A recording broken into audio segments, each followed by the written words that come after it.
Yuya Tenjo, a middle school student, has been mocked by his fat from childhood, including by his own parents, who favor his more handsome brother and sister.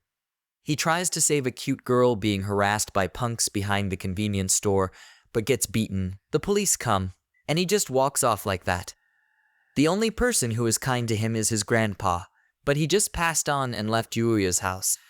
His family attempted to take that away, but her grandpa was diligent in ensuring Yuya received it, so the family gave up.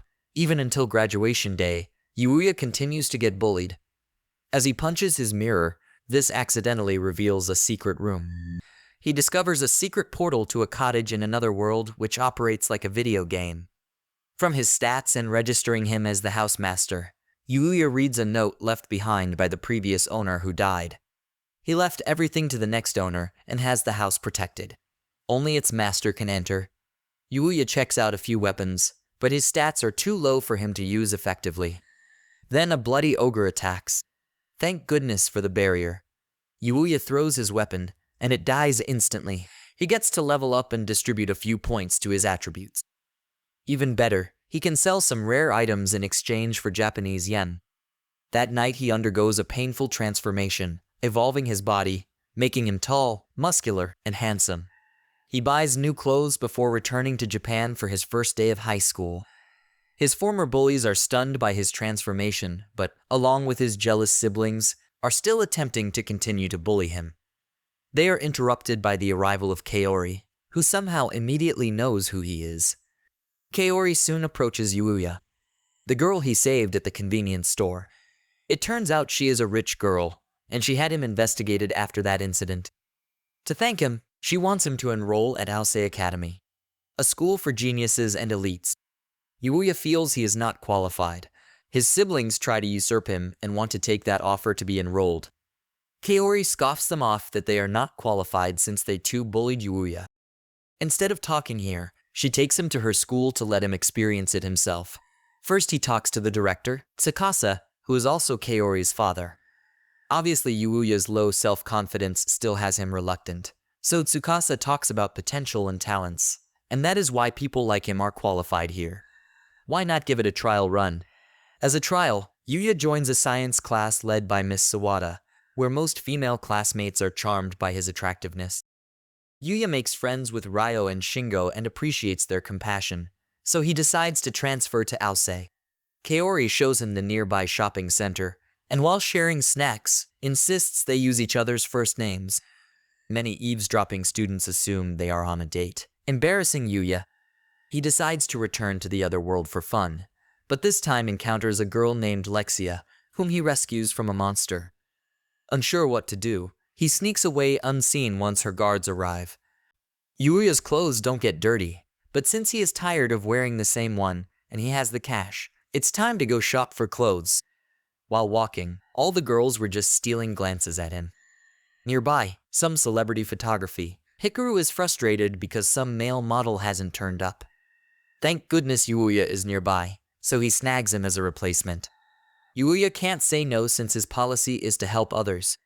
Yuya is being a bit stiff and amateurish compared to his co-model, Miu Midu. Yuya learns Miu's inspiration in the fashion industry and hopes to spur others to pursue a path in this trade. Finally, the male model, Shu, shows up. However, his personality is rotten. He tries to flirt with Miu in public, despite her being very uncomfortable about it. When Yuya tries to advise him about this, Shu tries to punch him. Yuya's great reflexes judo throws him. Hikaru has caught this on camera, and so it's the end of Shu's career. Worse, a legion of Shu's fans now convert to Yuya. Hikaru tells Yuya that he would love for him to have an exclusive contract with him. Yuya declines, as he thinks he isn't suited in this line.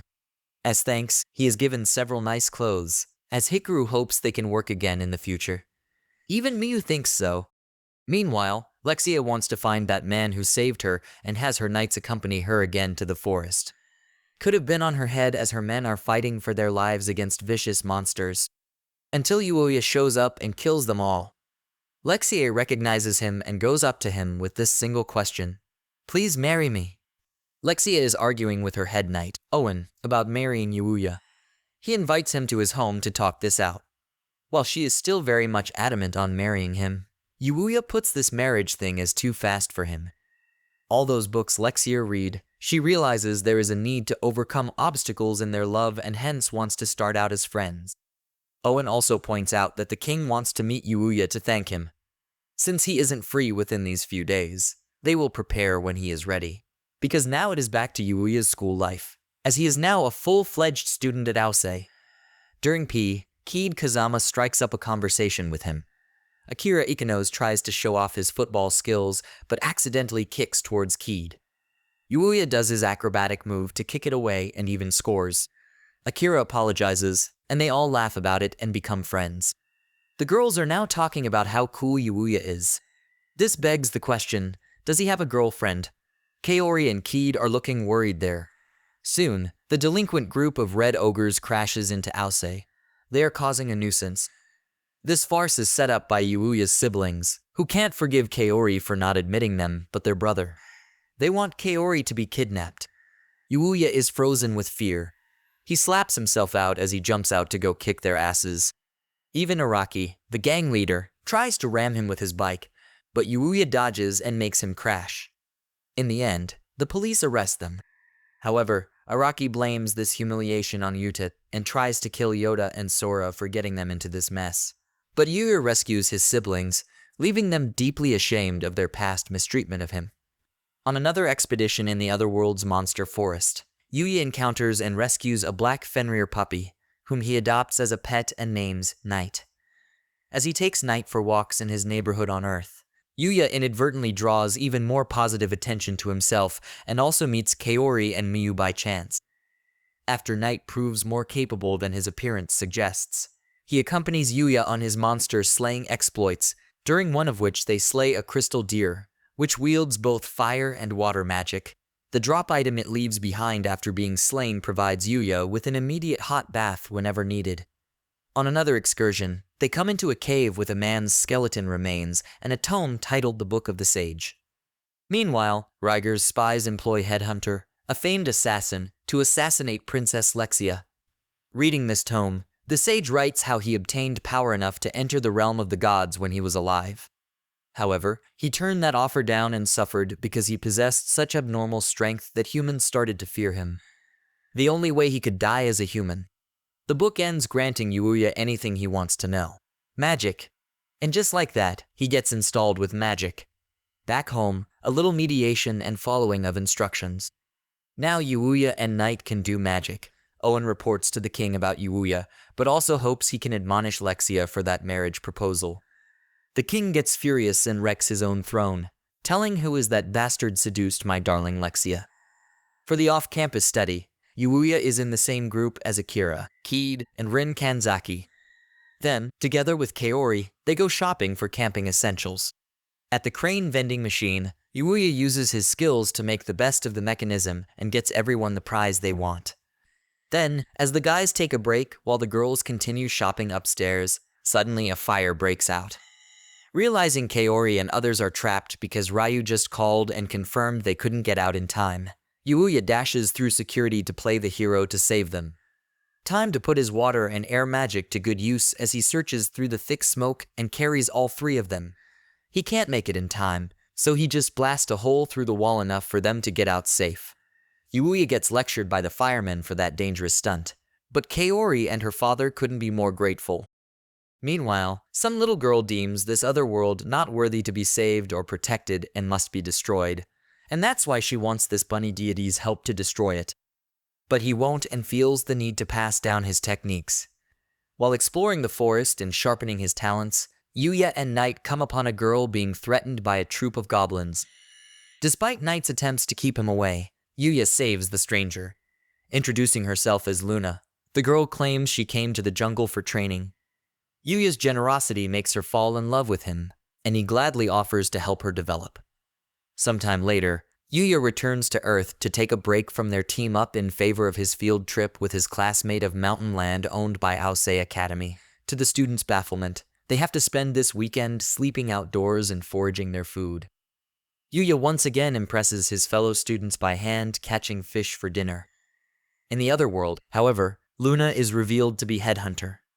After returning to camp, and as the only one of his team with cooking skills, Yuya turns the foraged ingredients into such a delicious meal that Miss Sawada promptly desires him as her future husband, much to the perturbation of Yuya's admirers among the female students. The next day, a wild bear strays into the camping area and attacks. When Miss Sawada is threatened, Yuya wrestles with the bear, even doing a suplex to knock it out, and it is decided to keep it around as a guard animal. Yuya returns to the other world. He fights off monsters seemingly on Lexia's path. Her entourage is here to bring him to see the king. When night seemingly attacks Lexia, it is actually to push her away from a falling tree. Yuya cuts it up, but finds it is no ordinary phenomenon. Someone has laced wire traps around it and looks around. He manages to knock out the assassin, and to his horror, it is Luna. He needs to hold off the audience and tend to Luna's injuries back at his home. Lexia doesn't mind because this means she gets to spend time at his place. She needs an explanation for this, and Yuya believes Luna isn't a bad person and needs to ask her a few things. Lexia hopes Yuya can keep his teleport abilities a secret because this is super rare, and if word gets out, it could spark a war. Luna wakes up and tells her past. As an orphan, she stole to survive, until a man from the Dark Guild took her in and taught her to read, write, and all those survival skills. She became the finest assassin until she received her mission to kill Lexia. Either way, she is doomed. By killing the princess, her execution was set. Failure to do so, assassins will be sent to kill her. Yuya is not happy she accepted that fate because he still thinks of her as a friend. Lexia solves this issue by hiring her as her bodyguard. Because she failed to kill her, she lost and now must listen to her. Lexia learns about Yuya's special bath and wants to experience it too. Lexia asks Luna if she loves Yuya. His answer is no. So why is she agitated when Lexia claims she wants to marry Yuya? This proves that she is in love, and hence a declaration, a challenge to win Yuya's heart, and they start off by cooking. Lexia sucks. She almost killed Yuya, mishandling the knife. The next day, when they reunite with Owen, Lexia lets it slip that Luna was her assassin. The guards surround Luna, but Lexia's logic and assurance soon finally win Owen over, although he still cannot trust Luna completely. Bad news because Yuya can't go to the palace anymore. He got school to attend. As they leave, Luna sets an advantage by giving Yuya a kiss. While Yuya soaks in his bath, he doesn't know he has tamed this little piggy familiar. Testing its healing properties and finding them good, he names it Akatsuki. Back at school, time for the sports competition. During football, Rin molests a different set of balls to have the guys distracted. Akira thought he could score, but Yuya teleport did save that shot. Then he throws the ball from his end and scores. The agency is here to scout for Yuya. However, he turns them down because he prefers his normal high school life. The director is super pissed things aren't going her way. Since Miyu works under her, she hopes she can help convince Yuya to join, making everyone think Yuya has connections with her. But noticing that the school is having a sports competition, she gets an idea to get photos of him during the action. Now to go get permission from the principal. As Yuya and his pets train, Yuya is suddenly attacked by a monster boar. He is no match for this one and could have died had not that bunny deity, Usagi, come to his aid. After easily destroying the boar, he has everyone show their kicks. He only sees some potential in Yuya, so Usagi shows off his kick. A single kick blasts several holes through the trees. Yuya becomes his apprentice and undergoes his training. Usagi explains that those who master their fields will become the divine. This is necessary to counter the natural self-purification system called Vile. That fight is inevitable, and it would be better if they had more allies on their side. However, Yuya refuses to become a divine successor. Usagi respects his decision, but will train him so he can help save more lives. But in return, Yuya needs to teach him some magic. The training carries on until Yuya goes into evolution mode. Back to the sports competition. Yuya has evolved as he puts a hole in the ping pong table. Yuya then becomes a pinch hitter to replace those who got injured. He is so powerful he destroys the court. Since he is too fast, the photographers couldn't get pictures of him. Finally, Yuya teams up with Kaori for the tennis match. Yuya can play by himself and easily beats the competition. By now he has gotten used to controlling his powers, and the director is satisfied getting the required pictures on him. Later, Kaori thanks Yuuya for his help. Not sure if he understood what he said to her about being happy just to be with her, so she pecks his cheek while his eyes are closed. As Usagi battles Yuri of Vile, the latter realizes the former can now use magic. Learning that Yuuya is behind this, she will go kill him first. Yuuya and Kaori begin spending more time together as they prepare for their exams. While in Yuuya's home, Kaori accidentally discovers the gate to the other world. This is when Yuuya blurts out everything about the another world and how he leveled up and obtained all his skills. He even brings her there and explains more stuff. Kaori also has stats of her own, though all low level. He hopes she can keep this a secret, and she is thrilled to do that because it's like their secret. Lexia's father, the king, Arnold, learns Luna is an assassin and wants to kill her. She manages to stop him before his sword cuts her, but he is forced to entirely stop because Lexia claims she will hate him. That should stop him. But now he gets mad after learning Lexia stayed a night at Yuuya's place. Meanwhile, a Dark Guild member reports to his boss about Luna's behavior. He is given some special weapon to nullify all magic. They will use this chance to kill the king and Lexia. If that fails, they will pin the blame on Yuuya. Yuuya goes to town to trade some stuff for money. Yuuya makes his way to the capital. He panics when Owen immediately brings him to the king, although it is an informal audience. Arnold is not pleased Yuuya is the one seducing his daughter and has a hard time controlling his anger. Panicky Yuuya gives some gifts as instructed, including bedding sheets. Arnold is now angrier. Bedding sheets as a gift means you want to sleep with the person.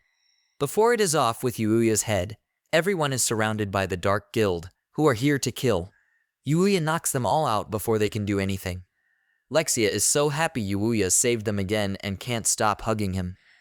After searching the bodies of the Dark Guild goons, they find a familiar crest. Belongs to the Prince Riker, and they need Yuuya's help to save the kingdom. Lexia wants to take Yuuya around the capital. But due to recent events, Luna needs her to stay in the palace, and she'll do it in her stead. Lexia thinks she wants Yuuya all for herself, so it's a no-go. Owen offers himself to solve the problem, but the ladies don't want it. And so the ladies accompany Yuuya in town while Owen looks out from afar. Yuuya notes the Adventurer Guild, and seeing he is interested in joining one, Luna will go register with him. After handing their registration to the receptionist, Emilia, Yuuya is then given a crystal ball for an aptitude test. The crystal ball breaks. They are given a card and then some basic etiquette rules. While looking for some quests, a witch named Glina tries to flirt with him and hopes they can do quests together someday. While picking herbs, there is a competition between Lexia and Luna to see who can gather the most, and the winner can spend the whole day with him. Luckily or not, Yuuya doesn't have to be that judge since Owen returns with news that they have found Riger's hideout. Yuuya follows Owen and his guards to some stowaway villa in the woods. As they enter to capture him, he puts up some traps and struggles. At one point, even threatening to kill himself. Yuuya is fast enough to prevent that. When he is apprehended and about to be taken away, Yuri pops up and calls him a failure. Therefore, he is no longer needed. Riger is shocked because the deal was to make him king so that she herself could get some high position. She corrects him that her true goal is to destroy the world. Making him king is only the start of wars on many fronts. Too late to feel deceived as Yuri tries to kill him, so Yuuya and the rest try to stop her. She remains superior until she learns who Yuuya is. Realizing she needs all her vile powers against him, she has expended a lot already, so she retreats for now. As everyone tries to deal with Riger, they unmask him and see his hideous scars all over. He blames Lexia for it all because he got caught up in her magic when it went berserk. Although those scars were healed, because of that magic he absorbed, he went crazy, and to suppress that urge was to destroy his own body. If that wasn't bad enough, he was removed as heir to the throne and isolated. He wasn't even treated like human. He now wants to die, as there is no reason to live. This case rings close to home for Yuuya, as he has a suggestion. He let him drink this aloe vera stuff. Miraculously, all his scars are gone. However, this doesn't do away with the fact that he must still die for his crimes. That is when Lexia forgives him, and then forces father to do the same. With Riger avoiding death, he is stripped of his land as well. Lexia and Luna fight over to be Yuuya's bride, but Riger has a better idea and gives him all his possessions. Because Yuuya is still worried about Yudi's case, he doesn't even have time for his school life. Each time school is over, he rushes back to the other world to train. But then he gets attacked by Yudi, who is out to seek revenge for the death of her master. Worried about Yuya, Kaori goes through the portal and enters the demon's den, where she witnesses their battle. Usagi appears and pleads with Yudi to stop the fight, reminding her that her late master, the archer, was a divine and a protector of humanity, even as he was killed by them. Yudi refuses to relent and unleashes her full vile power, only to be neutralized by Akatsuki. This allows Usagi and Yuuya to defeat her. Usagi leaves Yudi in Yuuya's care. Yuuya has a hard time trying to explain all this to Kaori. He thinks he has cheated to get all this, but Kaori is glad because he is still the same as before. Still the same person when he first saved her. We see Kaori being friends with Lexia and Luna, while Yudi becomes a transfer student at Aosei. Yuuya continues his happy life,